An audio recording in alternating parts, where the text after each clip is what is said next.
नमस्कार आप सभी को। सुनील दांगी, राम राम जी।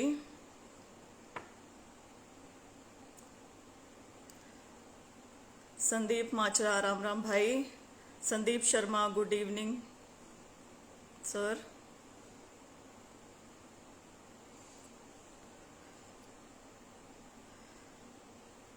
किरण सिद्धू, हेलो। हेलो किरण, आप लोग जुड़ जाइए। बड़े महत्वपूर्ण विषय पे हम लोग बात करने वाले हैं।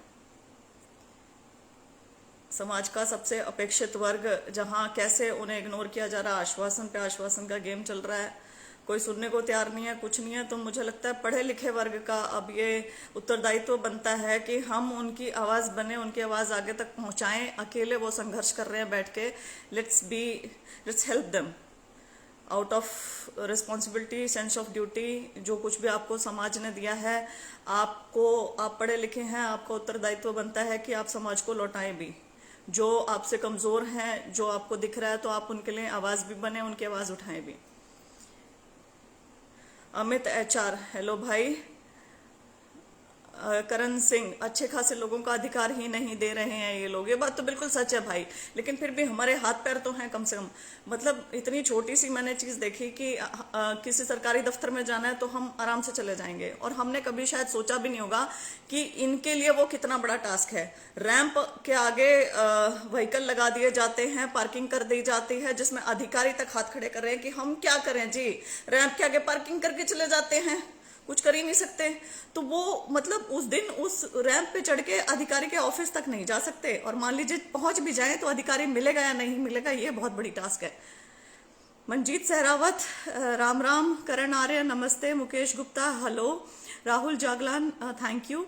किरण Sidhu, you are doing great, but इनके कान पे जू तक नहीं रेंग रही। जू क्या, इनके कान तक पूरे हिलेंगे। तुम देखते रहो। तुम एक मतलब हम सबको क्या करना है, एकता से बोलना है ना, इकट्ठे होके बोलना है, जागरूक। इसलिए ही तो मैं चाह रही हूँ कि सबके सब हो जाए, कि हम लोग एक सुर में बोलें। तो कान पे जू तक क्या, कान तक रेंग जाएगी, सिर तक हिल जाएंगे, सिंहासन तक डोल जाएंगे। ये बात ध्यान रखना। किरण सिद्धू, पीजीटी संस्कृत। पीजीटी संस्कृत बस दुखती, मतलब एक है ना कि भाई ये होना चाहिए था। ये सबसे महापाप किया सरकार ने, पीजीटी संस्कृत वालों को बाहर निकाल के। इतनी फेयर वो भर्ती थी, इतनी सारी उसमें बेचारी महिलाएं कैंडिडेट्स थी, इतनी मेहनत से वो लोग बच्चे पहुंचे थे। उसमें एससी का बैकलॉग इतना ज्यादा था, महिलाएं इतनी ज्यादा थी। वो मतलब कुकृत्य किया है वो रद्द करके। अजय कुमार, नमस्ते भाई। प्रदीप शर्मा, नमस्ते। Suman Sharma, thank you Suman. Rohit Kumar, Ram Ram. Rajneesh Mehra, madam आपसे बहुत जरूरी बात करनी है। जिसको मुझसे बहुत जरूरी बात करनी है, कृपया करके आप ईमेल कर दें मुझे। Email shweta.singhdul@gmail.com। Pawan Chahal, hello. Govind Singh, नमस्ते। Shivendra Biral, good work, thank you. Mahendra Saharan, Ram Ram ji. Suman Sharma, thank you very much dear Suman. R K Rakesh, Shweta दीदी, थैंक यू राकेश भाई। बिट्टू कंडेला, विनोद मेहरा, सरकार खाली पोस्ट को सिर्फ न्यूज़पेपर तक सीमित रखना चाहती है। तो हर एक न्यूज़पेपर की हेडलाइन ना बार बार छापते हैं। क्यों ना इनको शर्मिंदा कर देते हैं, क्यों ना इनको बताते हैं कि हम अनपढ़ नहीं है, बेवकूफ नहीं है, चीजें हम लोग समझ रहे हैं। जो ये डेली के जुमले आ रहे हैं ना, हम उन जुमलों को समझ रहे हैं। हम उनको ये क्या कहते हैं, लाइन वाइज उनको इकट्ठे कर रहे हैं और याद रख रहे हैं और समझ रहे हैं। ठीक है, तो आप हमें बेवकूफ समझने की भूल ना करें। स्टार्ट करते हैं। दिव्यांग समाज, विकलांग कहा जाता था, दिव्यांग सम्मानित नाम दे दिया गया। दिव्यांग, दिव्यांग का मतलब दिव्य अंग। दिव्यांग हाथ नहीं है, पैर नहीं है, सुन नहीं सकते हैं, देख नहीं सकते हैं। परसेंटेज ऑफ डिसेबिलिटी है 40%, 50%, 60%, 80%, 100% तक भी दिव्यांग। क्या ये अंग सच में दिव्य हैं? दिव्य अंग होते तो वही मेरे एक भाई ने करनाल धरने पे मुझे बताया था, यदि हमारे दिव्य अंग होते तो श्वेता बहन हम उड़ते। और ये बात सच है, वो उड़ते। उन्हें किसी की जरूरत थोड़ी ना होती। दिव्य अंग होते तो वो सुपरमैन होते, बैटमैन होते, वंडर वुमेन्स होती। जो कुछ भी चाहिए होता वो हासिल कर लेते। आपकी दया दृष्टि पे थोड़े ना पलते, आपसे बार बार गुहार थोड़े ना करते। जो चीजें, जो वादे इनसे किए गए 4 साल बाद भी वो जस के तस हैं, वैसे थोड़े ना होते। दिव्यांग क्या उनके हैं जो ये अपनी मांगे रख रहे हैं, या उनके हैं जो विधानसभा में पहुंचा दिए? दिव्यांग तो उनके हैं ना जो विधानसभा में पहुंचा दिए, क्योंकि उनके पास एकदम से दिव्य पावर्स आ गई हैं, वो सब कुछ कर सकते हैं, लेकिन फिर भी नहीं करते हैं। तो कारण क्या है उस चीज का? क्या चीज लैकिंग है? इच्छा शक्ति लैकिंग है, मंशा लैकिंग है। यदि यह होती तो क्या इनको दर दर धक्के खाने पड़ते? 1 अप्रैल से दिव्यांग समाज हरियाणा के लगभग प्रत्येक जिले में अनशन पर बैठा हुआ है। कितने न्यूज़पेपर्स ने या मीडिया चैनल्स ने आवाज उठाई? क्योंकि ये समाज, पता है, वोट बैंक नहीं बनाता है। ये समाज बिखरा हुआ है, एक जगह नहीं है ना एकत्रित। हाँ, लेकिन इस समाज के लोगों ने मुझे बताया कि जिस दिन भी वोटिंग होती है बहन जी, उस दिन हमारा बहुत स्वागत किया जाता है, गाड़ी में बैठा बैठा कर लेकर जाया जाता है, तरह तरह की चीजें खिलाई पिलाई जाती है, खूब ध्यान रखा जाता है, और उसके बाद सब खाली, सब सपाट। बहुत बड़ा घोटाला हुआ है, बहुत बड़ी इनके साथ धोखाधड़ी हुई है, वो मैं अब बताने जा रही हूँ। ग्रुप डी की भर्ती आई थी 2018 में, वही भर्ती जिसमें सरकार ने वाहवाही खूब लूटी, उसमें खूब फेयर सिलेक्शन हुए, सब कुछ हुआ, लेकिन उसी भर्ती में बहुत सारी गड़बड़ियां भी हुई, और यह गड़बड़ी ग्रुप डी से रिलेटेड है। ग्रुप डी में इनको 4% के हिसाब से पद आरक्षित करके दिए, 4% इनका अधिकार था। तो ग्रुप डी की आपको याद होगा टोटल भर्ती 18,218 थी। ये देखिए 18,218 भर्तियां थी, और इन्हें कितनी दी गई? इन्हें दी गई पीडब्ल्यूडी, आगे लिखा 4% ऑफ टोटल सीट, लिख रहे हैं 4% of total seat is equal to 565। अब आप में से कोई भी यहाँ पे तुरंत कैलकुलेशन कर सकता है कि 18,218 का 4% कितनी सीट होती है? क्या 565 सीट होती है? नहीं, ये 728.72, मान लीजिए 728 सीटें होती हैं। तो आप मतलब इतनी बड़ी मिस्टेक कर गए, आपने 18,218 लिख के 565 सीट दी, आगे लिख भी रहे हो 4% देंगे हम रिजर्वेशन। 4% रिजर्वेशन लिखने के बावजूद आपने 3% रिजर्वेशन ही दिया इन्हें। क्यों? इनका अधिकार, इनकी 163 सीट क्यों खा गए? यहां पर इन्हें कम सीट दी गई। ये अभ्यर्थी तब से गुहार लगा रहे हैं कि कृपया करके 4% सीट के हिसाब से इनका रिजल्ट बनाया जाए। इनकी जो 163 सीट आपने कम रखी है, उन सीटों के ऊपर पूर्ण ब्यौरा दिया जाए, हॉरिजॉन्टल रिजर्वेशन जो इनकी बनती है, और ये किया जाए। लेकिन कोई वो नहीं, मुख्यमंत्री को पत्र लिखे, मुख्यमंत्री साहब से मिले, सीएस साहब से मिल रहे हैं, सब कुछ कर रहे हैं। मतलब इनके लिए, जैसे हम आम इंसानों के लिए आना जाना बड़ा आसान है ना, इनके लिए ट्रैवलिंग भी आसान नहीं है, बस में चढ़ना भी आसान नहीं है। आप समझे इस चीज को? ऑफिस में जाना भी आसान नहीं है, अपनी आवाज उठाना भी आसान नहीं है। तो मुझे लगता है कि हम जैसे लोगों का उत्तरदायित्व ये बनता है कि हम इनके लिए बोले। खैर, 163 सीट कहाँ चली गई? जब इन्होंने पूछा सीएस साहब से, तो उन्होंने कहा, उनके ऑफिस ने कहा क्लैरिकल मिस्टेक हो गई। Clerical mistake, can you believe? आप इतना बड़ा आंकड़े में झोल करके आप एडवर्टीजमेंट भेज देते हैं, एचएसएससी एडवर्टीजमेंट छाप देता है, किसी को कुछ लेना देना नहीं। क्लैरिकल मिस्टेक, इतनी बड़ी 163 सीटों की क्लैरिकल मिस्टेक, तो ठीक कर दो ना उसे, तुमने गलती करी है, दो ना इनको 163 सीट, क्यों नहीं दे रहे हो? तो आगे कहा जाता है कि अगली वैकेंसी में दे देंगे। जो दिव्यांग समाज के वो है कमिश्नर हैं, उन्होंने भी मतलब ज्यादा सी इनकी पैरवी नहीं की, मैं ये कहना चाहूंगी। उन्होंने ये कहा कि अगली भर्तियों में, जो राजकुमार मक्कड़ जी हैं, उन्होंने बात की और उन्होंने कहा अगली भर्तियों में ये सीट समायोजित करवा दी जाएंगी। क्यों समायोजित करवा दी जाएंगी? मुझे कोई एक बात बताए कि इसमें जो ओवर एज हो गए होंगे दिव्यांग जन, वो कैसे आगे अगली भर्ती में एग्जाम देंगे? और अगली भर्ती तुम करवा कब रहे हो? यही इसी का ही पक्का पता नहीं है अगली भर्ती हो कब रही है। तो ओवर एज कैंडिडेट्स कहाँ जाएंगे? जो कैंडिडेट्स के बार बार पढ़ते ही रहेंगे, बार बार इनके पास यही काम बच गया है कि पढ़ो, एग्जाम दो, फिर बाद में तुम लोग क्लैरिकल मिस्टेक कर दो, तो फिर ये पीछे बैठ जाएं। इनको कुछ नहीं, मतलब कुछ नहीं देना, सीधा ऐसे ही। और इनके कमिश्नर इनके लिए ऐसा कर रहे हैं। क्यों कर रहे हैं ऐसा? क्यों नहीं इनके लिए आवाज उठा रहे? क्यों नहीं इनके लिए अभी स्टैंड ले रहे हो? गलती सरकार ने की है, इन्होंने नहीं की। भुगतान इनसे ना करवाया जाए, जो ये 4% सीटों के हिसाब से है ना, इनको अभी लगाया जाए, अभी दी जाए इनको ये चीज। चलिए, ये तो था ग्रुप डी का। और मैं कहूंगी हम सारे भाई बहनों को इनके लिए आवाज उठानी चाहिए। भाई, ग्रुप डी में सबको लगा रहे हैं, तो दिव्यांग समाज ने क्या गुनाह कर दिया?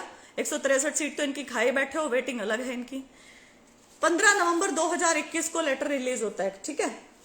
ये लेटर रिलीज किया जाता है जीएस ब्रांच 3 द्वारा, सीएस। और इस लेटर में क्या है, असल बात यह कि दिव्यांग समाज की भर्तियां ना बहुत सारी पेंडिंग पड़ी है, ये भर्तियां बैकलॉग बनाती हैं। तो इन्होंने इस समाज को खुश करने के लिए प्यारा सा लेटर निकाल दिया, जो बस कागज पे ही रहा, उसका कुछ हुआ नहीं। हाँ, उसके ऊपर अखबारों में खबरें बहुत ज्यादा छपी कि ये कर देंगे, वो कर देंगे, और ये ले लिया हमने, वो ले लिया, लेकिन किया कुछ नहीं। लेटर क्या था, regarding filling up backlog vacancies of PwDs in terms of पीडब्ल्यूडी एक्ट 1995 एंड आरपीडब्ल्यूडी एक्ट 2016। इसमें क्या था कि मैटर कंसीडर कर लिया है स्टेट गवर्नमेंट ने, और इनको 4% रिजर्वेशन के हिसाब से 17/12/2016 से और 3% रिजर्वेशन के हिसाब से 1996 से एक इनके लिए स्पेशल रिक्रूटमेंट ड्राइव चलाई जाएगी, ताकि इनका एडिक्वेट रिप्रेजेंटेशन हो सके सभी ग्रुप्स में, ए बी सी डी सब ग्रुप में। अरे आप इतना सोच रहे हैं इनके लिए, कमाल होगी। बहुत ही प्यारा लेटर, बहुत ही अच्छा लेटर, हम इसकी बहुत सराहना करते हैं। और लिखा कि स्ट्रिक्ट कंप्लायंस होनी चाहिए इसकी, मतलब इनका group A B C D सब में रिप्रेजेंटेशन एडिक्वेट हो, उसके लिए सरकार बड़ी गंभीर है। और सरकार 3% फलाना तारीख से और 4% जब से इनका 4% लागू हुआ है उस तारीख से इनका स्टार्ट करेगी ये क्या कहते हैं स्पेशल रिक्रूटमेंट ड्राइव, और इन्हें लेगी। बहुत बढ़िया बात है जी, आप लोग हैं, बहुत अच्छी बात है। उसके बाद ये खबर अखबारों में छपी अच्छे तरीके से, अखबारों में बार बार आई कि भाई हम तो स्पेशल रिक्रूटमेंट ड्राइव करने जा रहे हैं, हम तो विशेष भर्ती होगी, दिव्यांग कोटे के खाली पद भरने के लिए होगी विशेष भर्ती। कमाल है, ये उल्टा दिख रहा होगा क्योंकि मेरे कैमरा मेरे फेस की साइड है ना, लेकिन मैं जस्ट ऐसे दिखा रही हूँ। हरियाणा में 15,000 दिव्यांगों को मिलेगी नौकरी। समझ रहे हैं आप कि कितनी बकवास की गई। ये देखो, सरकारी विभाग में दिव्यांगों की होगी विशेष भर्ती, पूरा किया जाएगा बैकलॉग, और इसे लेके मुख्य सचिव कार्यालय से सभी प्रशासनिक सचिव, एचओडी, सभी निगम, बोर्ड व उपक्रम के एमडी, डिविजनल कमिश्नर, डीसी समेत सभी अधिकारियों को दिशा निर्देश जारी कर दिए गए हैं। मतलब पढ़ने में इतना मजा आता है ना, वाह, इतने सारे लोगों को, कमाल हो गया। 81 विभागों, निगम और विश्वविद्यालय में बैकलॉग के 15,000 पद राज्य सरकार द्वारा स्पेशल ड्राइव से भरे जाएंगे। बम्पर भर्ती का आयोजन करवाया जाएगा। Very nice. दिव्यांगों का बैकलॉग 4 से 5 साल से चला आ रहा है, इनका एडिक्वेट रिप्रेजेंटेशन जरूरी है, इसलिए ये करेगा। 26 नवंबर 2020 को ये बैठक हुई थी, ठीक, ये सब चला। इसके बाद ये भी एक और खबर चलती जा रही है, मतलब एक मीटिंग करी, बढ़िया सा लेटर निकाला, उसके बाद खबर निकालते चले गए। और मैडम बैकलॉग से हमारी सभी वेटिंग सीट भरी जाएं। सुमन शर्मा, बिल्कुल भरनी चाहिए सुमन। मैं तो उस दिन भी आपको बोल रही थी, सुमन से मैं मिली थी करनाल धरने पे। ये सारे डॉक्यूमेंट सुमन ने ही मुझे प्रोवाइड करवाए हैं। खैर ये सब मतलब अखबार, इतने अखबार है क्या, कौन कौन सा खोलूं, कौन कौन सा रखूं, समझ नहीं आ रहा है। तो ये तो है इनकी भर्तियों की बात। इनकी भर्तियां मतलब इनकी जैसे बैकलॉग इकट्ठा करते चले जा रहे हैं, पता नहीं वो जैसे कोई खजाना हो उसको भर रहे हैं दिव्यांगों के लिए अलग से, और पता नहीं कब उनकी बम्पर भर्तियां निकलेगी। हाँ, आश्वासनों का वो जो बम्पर आश्वासन है वो जरूर मिल रहे हैं बहुत सालों से। परवीन यादव, ये बस न्यूज़पेपर गवर्नमेंट है। एग्जैक्टली, ये बस न्यूज़पेपर गवर्नमेंट है। You have to understand this कि ये जो सारा जो भी हमें दिखाया सुनाया जा रहा है वो सब कहाँ किस लेवल तक है, क्या ग्राउंड पे एक्चुअल काम हो रहा है, क्या एक्चुअल वर्क हो रहा है, ये हमें देखना है। बड़ी सही बात करी परवीन भाई तुमने। अच्छा जी, फिर क्या होता है, एक और बड़ी इंपॉर्टेंट चीज है कि 4 नवंबर 2019 को चंडीगढ़ के, मैं पूरा एड्रेस भी बोल रही हूँ, 17A LIC जीवनदीप बिल्डिंग की 3री मंजिल पर सामाजिक न्याय एवं अधिकारिता विभाग में दिव्यांगों द्वारा सौंपे गए मांग पत्र। इन्होंने 18 अपनी मांग रखी कि ये है हमारी मांग, और प्रदेश प्रधान श्री चरण सिंह संधू की अध्यक्षता में एक प्रतिनिधि मंडल, विभाग की निदेशक श्रीमती ऋतु चौधरी एवं विभाग में सचिव पद पर नियुक्त श्रीमती अलका जी से मिला, जिसमें दिव्यांगों की मांगों में के संदर्भ में जारी कार्यवाही, ये सब कुछ मैं थोड़ा बहुत पढ़ने वाली हूँ, ठीक है। इसमें बहुत सारे लोग इन्वॉल्व, इसमें बहुत सारे लोग वो थे इस मीटिंग में, ये सारे लोग थे, इनके नाम नहीं पढ़ने वाली मैं, लेकिन काफी बड़े बड़े अधिकारी मीटिंग में थे। और उस मीटिंग में क्या हुआ, इनकी 18 मांगे हैं, पहला, दिव्यांगजनों को न्यूनतम मजदूरी के बराबर डीसी रेट बराबर मासिक पेंशन दी जाए।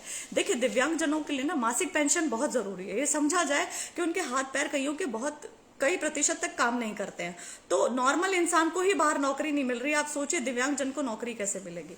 इनका यदि हम समझने की कोशिश करें फैमिली स्ट्रक्चर और सब कुछ, जैसे मैं अभी देख के आई, तो कोई भी ना अपने अच्छे हाथ पैर वाले भाई को भरण पोषण नहीं कर सकता है। तो जो भाई दिव्यांग होगा ना, उसको शायद माँ बाप ओट ले, मतलब उसका देखभाल कर ले, लेकिन जैसे ही माता पिता नहीं रहते हैं, या कई केसेस में तो माता पिता भी नहीं करते हैं, तो भाई तो उन्हें रखते नहीं है, भाई घर से बाहर निकाल देते हैं। घर से बाहर निकलने के बाद उस दिव्यांग भाई के पास ना नौकरी है, ना कुछ है, ना रहने की जगह है, ना अधिकारों के लिए कहाँ कैसे लड़े कुछ पता नहीं है, नॉलेज भी कम है। तो ऐसा भाई क्या करे ऐसे में? फिर सरकार का यदि सहयोग ना मिले तो पेंशन की ये मांग करते हैं कि डीसी रेट के बराबर पेंशन दी जाए। तो उसमें इन्होंने कहा कि 80% से 100% दिव्यांगता वाले व्यक्तियों की पेंशन को 5,000 रुपए प्रति माह करने के बारे में विचार विमर्श कर रही है सरकार। ये 2019 को सरकार की तरफ से टिप्पणी आई थी, लेकिन कहाँ हुई? कुछ नहीं, सिर्फ कागज के ऊपर।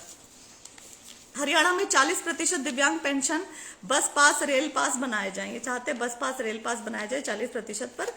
यहाँ पर इन्होंने विभाग ने टिप्पणी की कि 60% से निःशुल्क यात्रा का प्रस्ताव रखा गया है और हम ये प्रस्ताव रखते हैं। अब कमाल की बात ये 4 साल पहले भी यही प्रस्ताव था कि 60% वालों को ठीक है बस पास रेल पास सब कुछ दे देते हैं। 2 दिन पहले मैं दिव्यांगजन के धरने पे गई थी, जहां पर मेरे सामने ही DSWO करनाल आए थे और उन्होंने मेरे सामने सेम बात कही कि 40% तो तुम गलत मांग रहे हो, 60% कर देते हैं तुम्हारा, और मैं इसके लिए हेडक्वार्टर्स को लेटर लिखूंगा। आज जब मैंने पूछा है, करनाल धरने पे जो बैठे थे किसी से पूछवाया कि आप पूछ के बताएं कि क्या ऐसा हुआ है, लेटर लिखा गया, तो उनका जवाब नॉन अफर्मेटिव था, मतलब कि उन्होंने कहा कि ऐसा कुछ भी नहीं हुआ है। तो जो 4 साल पहले सेम वो चल रहे थे जुमले, वो अभी भी चल रहे हैं। और कमाल की बात है, अधिकारी साहब ने मेरे सामने ये चीज बोली कि ऐसा मैं लिखूंगा, ऐसा करूंगा, लेकिन ऐसा कुछ भी नहीं हुआ धरातल में। उसके बाद हरियाणा सरकार के सभी दिव्यांगों को BPL राशन कार्ड बनाए जाएं। इन्होंने कहा कि BPL जो कार्ड बनाने के सर्वे के लिए हरियाणा सरकार ने विभाग द्वारा उक्त मांग पर लिखा गया कि हरियाणा सरकार ने इस बार BPL के सर्वे में दिव्यांगता की भी एक श्रेणी दी है। चलो जी। आउटसोर्स नौकरियों में दिव्यांगों का 5% कोटा दिया जाए। इसमें दोबारा टिप्पणी आई इनकी कि इस मांग पर विभागों को लिखा जा चुका है, क्या रहा उसका। उसके बाद दिव्यांगों को लोन बिना गारंटर के आसान प्रक्रिया से उपलब्ध करवाया जाए। बिना गारंटर, देखो क्यों जरूरी है इनके लिए लोन, क्योंकि इनकी कोई गारंटी नहीं लेता है, और ये लोन कोई करोड़ों में नहीं लेते हैं, लाखों में नहीं लेते हैं, इनके 10-10, 20-20, 50,000 मैक्सिमम लाख रुपए का लोन होता है। तो उसके लिए इन्होंने कहा था, क्योंकि इस चीज पे मैं भी थोड़ी असमंजस की स्थिति में आ गई थी कि बिना गारंटर लोन कैसे, तो वहां मुझे समझाया गया कि बहन जी हमारी कोई गारंटी नहीं लेता है, तो हमारे लिए बड़ा मुश्किल हो जाता है और हम भाग कर कहाँ जाएंगे। तो बात उनकी बहुत काफी हद तक ठीक है। इसके लिए बैंकों को लिखा, लेकिन संतोषजनक जवाब नहीं मिला। सरकार ने कहा हम दोबारा लिखेंगे, बैंक को याद कराएंगे, लेकिन कुछ नहीं हुआ। मनरेगा स्कीम के तहत सभी दिव्यांगों को जॉब कार्ड बनाकर 100 दिन का रोजगार गारंटी के साथ उपलब्ध कराया जाए, ये इनकी जायज मांग है। इसके लिए हरियाणा सरकार के विकास एवं पंचायती विभाग को इस मांग के विषय में लिखा जा चुका है, पर कोई संतोषजनक जवाब न आने की वजह से स्मरण कराने के लिए पुनः लिखा जाएगा। ये जो कमेटी जो मैं पढ़ रही हूँ ना, सेकंड कमेंट्स, ये उस कमेटी के हैं जो बोल रहे थे कि हमने ऐसे ऐसे लिखा लेकिन कोई संतोषजनक जवाब नहीं आया, देखो हम दोबारा लिखते हैं। अरे 100 दिन का रोजगार उनको क्यों नहीं मिलना चाहिए? मनरेगा का काम करने के लिए कर रहे हैं ना ये। सरकारी कर्मचारियों को दिव्यांग कोटे के तहत प्रमोशन दिया जाए, इसमें लिखा है, इन्होंने सरकार लिखती है, इस संदर्भ में मुख्य सचिव हरियाणा सरकार को लिखा जा चुका है, जिसकी कार्यवाही सुचारू रूप से चल रही है। और वो सुचारू रूप से चल ही जा रही है, मतलब खत्म होने का नाम नहीं ले रही। कमाल के, मतलब ये ऐसे लोग हैं कि धरातल पे कुछ करना ही नहीं चाहते हैं, सिर्फ कागजों तक सीमित रहना चाहते हैं। दिव्यांगों को 100-100 गज के प्लॉट मकान बनाकर दिए जाए। अब आप सभी अनुसूचित जाति वगैरह सबको दे रहे हो, तो ये तो समाज का ऐसा वर्ग है जो जिसको सबसे ज्यादा जरूरत है। मतलब यहाँ पे जाति धर्म आप देख ही नहीं सकते हो। दिव्यांगजन है, चल नहीं सकता, दिव्यांगजन है, देख नहीं सकता है, आप उसको मकान बनाकर दे सकते हैं ना। तो इसमें संबंधित विभाग ने टिप्पणी क्या की, हरियाणा सरकार के विकास एवं पंचायत विभाग द्वारा BPL परिवार को ग्रामीण क्षेत्र में 100-100 गज के प्लाटों का आवंटन किया जाता है। विकलांगों को भी कर दो, चलो देखते हैं क्या करेंगे। जिन दिव्यांगों के कच्चे मकान व उनको तुरंत प्रभाव से लैट्रिन, बाथरूम, रसोई घर सहित पक्का मकान बनाकर दिया जाए। इसमें भी हरियाणा सरकार ने एफडी विभाग को लिखा गया था, जिसके उपरांत वहां से ऐसा संभव न हो पाने की आपत्ति का कारण बताया गया। इसके बाद दिव्यांग समिति ने सुझाव भी दिया कि भाई दिव्यांग समिति ने सुझाव दिया कि दिव्यांग की सरकार द्वारा दी जाने वाली पेंशन ही उसकी सर्वोच्च गारंटर है, अतः उसे बिना किसी भय के 6 महीने की एकत्रित पेंशन को लोन के रूप में दिया जा सकता है, जिसके भुगतान को 500 रुपए प्रति माह आगामी मासिक पेंशनों से काटने का प्रावधान लोन उपलब्ध करवाने के समय ही दिव्यांग से लिखित रूप में ले लिया जाए, जो कि इस व्यवस्था को दिव्यांग की असुविधाजनक समस्या से निजात मिल सके। वो अपने मतलब पेंशन तक में से देने के लिए तैयार हैं, तो सरकार क्यों नहीं तैयार है? सरकार को होना चाहिए ना। सरकारी, अर्ध सरकारी, निजी संस्थानों, मॉलों इत्यादि सार्वजनिक स्थानों पर रैंप, लिफ्ट व व्हील चेयर की व्यवस्था की जाए, जो कि बहुत जरूरी है। इनके लिए तुम जो भी सार्वजनिक स्थान है वहां रैंप और व्हील चेयर की व्यवस्था तो करवा सकते हो। तो सरकार क्या लगती है, इस संदर्भ में हरियाणा सरकार के सभी विभाग को लिखा गया था, जिसके उपरांत इस दिशा में कार्य सुचारू रूप से चल रहा है। और जहां कार्य हो भी चुका है, जैसे कि करनाल, वहां पर रैंप के आगे प्राइवेट व्हीकल्स खड़े रहते हैं, वहां पे पार्किंग होती है व्हीकल्स की, तो दिव्यांग जन वहां से चढ़ ही नहीं सकते हैं। मेरे सामने कार्यालय में, सेक्रेटेरिएट में रैंप के आगे आपने प्राइवेट व्हीकल्स खड़े करवा रखे हैं, जहां पर पूछने पर बताया गया कि चाहे कुछ कर ले मैडम, यहाँ पे कोई नहीं हटता, यहाँ पे पार्किंग होती है। तो मैंने ये भी कहा कि यहाँ पे कुछ सुविधा तो हो सकती है कि वहां पे एक बंदे को अपॉइंट कर दिया जाए जो चढ़ने ना दे ऐसे व्हीकल वहां पे पार्क ना होने दे। तो कहते हैं हमारे पास स्टाफ नहीं है। बोलते एक दिन तो मैं खुद खड़ा हुआ वहां पे, बहुत देर तक खड़ा रहा, मैंने नहीं वहां पार्क होने दी, लेकिन हमारे पास स्टाफ नहीं, हम क्या करें जी, रैंप के आगे पार्क करके चल जाते हैं। ये है बहाना, दिस इज द बहाना। My God. दिव्यांगों के घरों में बाधा रहित वातावरण उपलब्ध कराया जाए। बाधा रहित वातावरण होता है जैसे पक्की गली हो, पानी इकट्ठा ना हो रहा हो, साफ सड़क हो। तो इस बारे में सरकार ने कहा, इस बारे में हरियाणा सरकार सभी क्षेत्रों में पक्की गलियों, नालियों व साफ सड़कों के निर्माण कार्य पर पूरी निष्ठा से कार्य कर रही है। दिव्यांग कोष के गठन के बारे में भी दिव्यांग समाज ने लिखा है।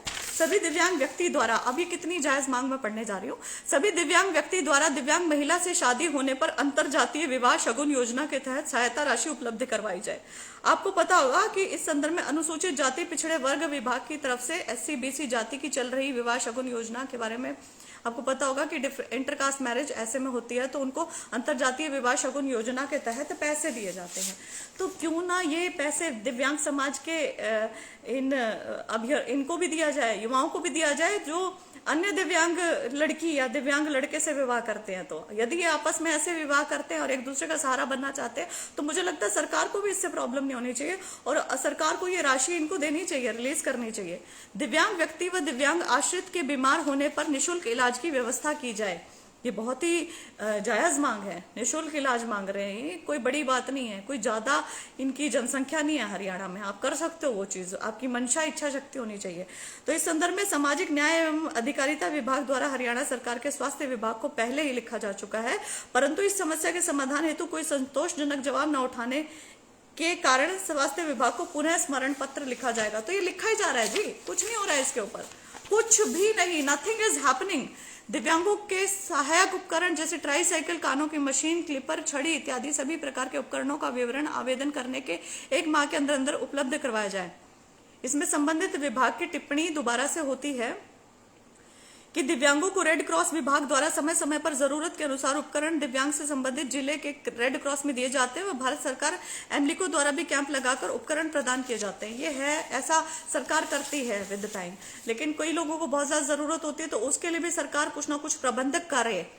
दिव्यांगों को सरकारी नौकरी में मेरिट के आधार पर सीधी भर्ती की जाए, कहना चाहते कि अलग से इनकी सीधी भर्ती की जाए। इसमें संबंधित विभाग जो टिप्पणी करता है वो है, हरियाणा सरकार द्वारा मेरिट के आधार पर पदों को भरा जा रहा है व दिव्यांग के बैकलॉग को अतिशीघ्र भरने के लिए स्टाफ सिलेक्शन विभाग के मुख्य सचिव को लिखा जा चुका है। What rubbish is this? आप लिख रहे हैं, आपको बैकलॉग भी इनका पूरा करना है, आपने वाहवाही भी बटोर लिया, आपने लेटर भी निकाल दिया, आपने अखबारों में भी निकाल दिया, उसके बाद भी आपने बैकलॉग की जो स्पेशल ड्राइव आपने मेंशन किया था वो नहीं किया है। I am sorry. उसके बाद आपने ये जो ग्रुप डी की भर्तियां थी, इनका 4% कोटा इनको अप्रैल में ही मिल गया था। ग्रुप डी की भर्ती अगस्त में अनाउंस हुई थी, तो आपने इनका 4% कोटे में से 163 सीटें क्यों खाली, इनको 3% क्यों दिया, 4%, जो मतलब इनका अधिकार है वो नहीं दिया। जरा बैकलॉग तो दूर की बात है, पहले इनका जो अधिकार है वो तो पूरा करो, इसको यहीं क्लियर करो। राजकुमार मक्कड़ जी ने जो आपके साथ बात की है कि इनको आगे समायोजित किया जाएगा अगली भर्तियों से, सॉरी, दिव्यांग समाज उससे नहीं एग्री करता है। मैं उनके बिहाफ पे आपको बोल रही हूँ कि अभी इनकी सीटें खाई हैं तो अभी इनकी सीटें भरो। क्लैरिकल मिस्टेक आपने करी है, इन्होंने नहीं करी है, इनकी गलती नहीं है। जो ओवर एज हो गया कैंडिडेट वो कहा जाएगा, इनका अभी करना पड़ेगा आपको समाधान। 16वां, रेल पास, बस पास, मेडिकल प्रमाण पत्र पर एक ही जगह पर उसी दिन बनाकर दिए जाए। तो इस पे इनकी विभाग की टिप्पणियां, इस मांग के संदर्भ में संबंधित विभागों में पूर्व में भी लिखा जा चुका है व भविष्य में भी स्मरण पत्र के माध्यम से दोबारा लिखा जाएगा। आप समझ रहे हैं लाइन कितनी बेवकूफाना और कितनी मतलब कितनी बचके निकलने वाली है। दोबारा सुनना लाइन, इस मांग के संदर्भ में संबंधित विभागों में पूर्व में भी लिखा जा चुका है वह भविष्य में भी स्मरण पत्र के माध्यम से दोबारा लिखा जाएगा। तुम पहले भी लिख रहे हो, तुम भविष्य में भी लिखोगे, तुम्हारी कोई सुनता ही नहीं है मतलब की, तो फायदा क्या है, तो चलती किसकी है। तो मतलब ये है ना कि भाई पागल बनाने वाली बात होगी। दिव्यांग व्यक्ति पर आश्रित बच्चों को प्राइवेट स्कूल में निःशुल्क शिक्षा दी जाए, इस मांग बारे शिक्षा विभाग को लिखा जा चुका है, परंतु ऐसा करना उनके दायरे में नहीं है। इस जवाब का लिखित पत्र सामाजिक न्याय एवं अधिकारिता विभाग में आ चुका है। तो ये इनका ये है जवाब है। 18वां, आंगनवाड़ी आशा वर्कर के पदों में दिव्यांग महिलाओं को प्राथमिकता देकर तुरंत प्रभाव से भरा जाए। हम दिव्यांग भाई बहनों, सामाजिक संस्थाओं, गणमान्य नागरिकों से निवेदन करते हैं कि दिव्यांगों को समाज की मुख्य धारा से जोड़ने के लिए अपना बहुमूल्य योगदान देकर दिव्यांगों को मुख्य धारा से जोड़ने का आशीर्वाद प्रदान करें। ये 18वीं मांगना बहुत इंपॉर्टेंट है और ये पूरे हरियाणा वासियों से इनकी गुहार है। तो पूरे संपूर्ण हरियाणा वासियों को ये चीज सोचनी चाहिए और इनके लिए करना चाहिए। संबंधित विभाग क्या टिप्पणी करता है, इस मांग बारे महिला एवं बाल विकास विभाग व स्वास्थ्य विभाग को लिखा जा चुका है, परंतु कोई जवाब न आने के कारण उन्हें पुनः लिखा जाएगा। हर एक चीज में एक्चुअली यही है कि भाई संबंधित विभाग को लिख दिया, उनका जवाब कोई सेटिस्फैक्टरी नहीं आया तो हम दोबारा लिख देंगे। संबंधित विभाग को लिख दिया बट कुछ वहां पे एक्शन नहीं मिला है, कोई जवाब नहीं आया संतुष्टिजनक, तो हम दोबारा लिख देंगे संतोषजनक। तो ये सब चल रहा है और ये सब चले ही जा रहा है, और ये सब अब की बात नहीं है, ये सब 4 सालों से चले ही जा रहा है, चले जा रहा है, चले जा रहा है, चले जा रहा है। देखो कब खत्म होगा। तो अब ये क्यों ना धरने पे बैठे, फिर दोबारा कुछ ना कुछ आश्वासन इनको कर दिया जाएगा, कुछ ना कुछ कह दिया जाएगा। अब एक और जो इनके साथ गलती हो रही है, गलत चीज हो रही है, वो ये है ना कि इनकी पेंशन रोकी जा रही है। पेंशन इनकी रोकी जा रही है फैमिली आईडी के बेसिस पे। अब जो फैमिली आईडी वाला है वो जो तुर्रा एक छोड़ा है, जिसमें कुछ भी कहीं पे भी कुछ भी चेंज हो सकता है, 500-100 रुपए देके, 1000 रुपए देके, हम उस दिन अखबार में पढ़ रहे थे। आप देखो कि कैसे रोका जा रहा है। निराश्रित की पेंशन मिलती है, एक फैमिली आईडी में एक कॉलम था निराश्रित वाला, निराश्रित कॉलम में इन्होंने विडो और दिव्यांग के ऊपर मान लीजिए कोई 100% दिव्यांग है और उनकी वाइफ ठीक है, तो वाइफ को पेंशन मिल रही है ना जैसे, तो उन सबको एक ही कैटेगरी में क्लब कर दिया, ठीक है। बाद में इसको अब अलग अलग करने लगे हैं, तो विधवा वाले कॉलम में निराश्रितों को भी जोड़ दिया था। अब कह रहे हैं भाई तेरा तो पति जिंदा है, विकलांग वालों को कह रहे हैं दिव्यांगों को कि तुम्हारा तो पति जिंदा है, तुम तो विधवा नहीं हो, तो तुम्हारी पेंशन कट, पेंशन पे ही कट लगा रहे हैं। जब अधिकारीगण से पूछा गया कि क्या कर रहे हैं, तो कह रहे हैं हम इस कॉलम को ठीक कर रहे हैं और अगले महीने से इनकी पेंशन आने लग जाएगी और पूरा अरियर के साथ आएगी। तो देखते हैं कि अगले महीने से पेंशन आएगी कि नहीं आएगी और अरियर के साथ आती है कि नहीं आती है। इसके ऊपर प्रश्न चिन्ह है, क्योंकि वो मेरे सामने ना 18 की 18 मांग के ऊपर लिख कर गए थे कि ये मैं हेडक्वार्टर को लिखूंगा, ये मैं संबंधित विभाग को लिखूंगा, इसके लिए मैं खुद एक लेटर जारी करूंगा, इसको मैं अभी ठीक करवा देता हूँ, अरे ये तो मेरे बाएं हाथ का खेल है। तो ये सारी चीजें वो मेरे सामने यदि टिक मार्क करके गए थे, तो देखते हैं 4 साल पहले भी ऐसे टिक मार्क हुए थे, अब भी ऐसे होता है कि नहीं होता है। 1995 में इनका एक्ट बना था, आरपीडब्ल्यूडी एक्ट बना 2016 में, जिसका ग्राउंड पे कोई इम्प्लीमेंटेशन नहीं है, ग्राउंड पे कुछ नहीं है। हाँ, नाम के लिए एक्ट बन चुका है, नाम के लिए इनके पास बहुत सारी चीजें हैं, नाम के लिए पता नहीं क्या क्या है, लेकिन असल में क्या है। ब्लाइंड फेडरेशन ने भी केस फाइल कर रखा है, ये ग्रुप डी वाला, लेकिन उसमें भी जवाब नहीं दे रही है सरकार। ये केस 2018 से फाइल्ड है, 2018-2019 से मेरे ख्याल। अब 25 अप्रैल की डेट लगी है, देखते हैं उसमें क्या होता है, लेकिन सरकार जवाब ही नहीं फाइल कर रही है। क्लैरिकल मिस्टेक आपकी, सब कुछ आपका, आप क्यों नहीं कर रहे हो? तो ये ना इनकी बड़ी जायज मांग है। कल ये सब, कल ही हाँ शायद, ये सब भिवानी इकट्ठा हो रहे हैं दिव्यांग समाज के सारे युवा लोग, और वहां ये कोई रणनीति आगे अपनी बनाने वाले हैं। जैसी भी रणनीति जो भी बनाते हैं मैं इनके साथ हूँ। शायद मैं जगह जगह इनके साथ ना जा सकूं या जगह जगह इनकी मांग ना उठा सकूं, लेकिन मुझसे जितना बन पाएगा मैं उतना करूंगी और मैं करती रहूंगी, इनकी समाज में आवाज उठाती रहूंगी।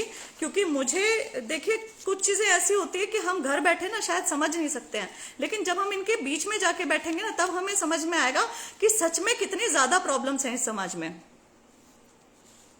राइट। और मैं आप लोगों से कहना चाहूंगी कि देखो हमारा ना कितना समय लगता है, यदि हम एकजुट होकर या अपने अलग अलग माध्यमों से इनकी आवाज उठाते हैं तो इनको हमारा कितना सहारा है। और ये हमसे चाहते क्या है, आप क्या सोचते हैं, क्या चाहते हैं हमसे? हमारा साथ चाहते हैं। समाज में संवेदनशील हम रहे, हमारे अंदर संवेदनशीलता होनी चाहिए। हमें देखना चाहिए कि हम कैसे इनकी मदद कर सकते हैं। आप क्या चाह रहे हो कि आपसे आर्थिक मदद चाह रहे हैं, कुछ मदद चाह रहे हैं।